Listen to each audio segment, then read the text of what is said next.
less than a week away. And while kids may have costumes and candy on their minds, the Sedgwick County Sheriff's Office is reminding parents to be on the lookout for sex offenders. Cakes Ben Jordan is on your side with an easy way to find out where they might live in your neighborhood.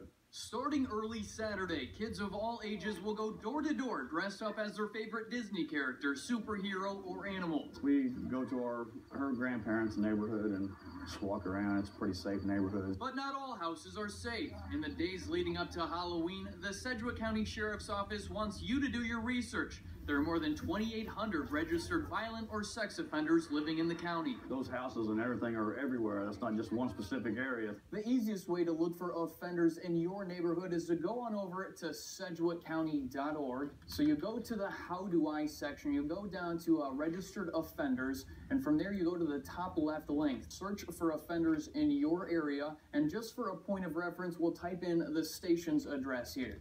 And from there you can see there's 12 offenders at 10 different locations just in a half-mile radius around the area. And if you scroll down, you can actually see a picture of the offenders as well as their specific address. We also recommend that, of course, you don't let your kids go into someone's house that they don't know. While the Kansas Department of Corrections restricts offenders from leaving their porch lights on and handing out candy, local law enforcement says it's not realistic to patrol every street Halloween night. Rather than us trying to go out and deal with the registered offenders, we're trying to give the parents now a good tool that they can use to keep their kids safe by keeping them away from those addresses. Care about the safety of our kids. So, with the world the way it is today, we need to be right there with her. In Wichita, Ben Jordan, KAKE News.